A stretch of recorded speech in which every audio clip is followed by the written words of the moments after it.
ฮัลโหลจะเอาเงินไปเฮ็ดอีหยังนี่เงินอีหยังก็เงินซื้อเครื่องซักผ้ามายันเด้คอยทนพฤติกรรมจะบ่ไหวแล้วเด้ทนบ่ไหวแล้วจะอยู่ไสนี่อยู่วัดตายอยู่วัดลวดเด้อเจ้าอ่ะบักสันดานหมา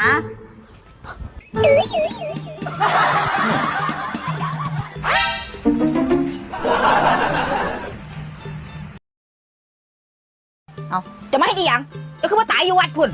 เอามาสร้างมาแท้จะคือบอกเดี๋ยวนี้มียังล่ะเอาจะว่าจะอยู่วัดเบิ่นบอกจะสิมาให้ดียังมันไผอยู่วัดข่อยว่ากับเจ้าตอนไหนว่าข่อยอยู่วัดข่อยโทรหาเจ้าวังหันนี่จะว่าจะอยู่วัดรักเงินยังมาพ่อด้วยเจ้าอ่ะไปนั่งกับมูอยู่หน้าปากทางนี่นะนั่งลบกับมูนี่นะฮักกะมานี่นะเบิ่งที่ล่ะข่อยโทรอยู่บ่ใส่มาเบิ่งมันบ่เป็นเบอร์ข่อยตอนน่ะมันเบอร์หลวงพ่อตอนน่ะหลวงพ่อเราหาข่อยมื้อเช้านี่นะอุ้ยสักน้ำเจ้าเด้อซั่นน่ะจะได้เว้าจังได๋กับเพิ่นซั่นน่ะโอ้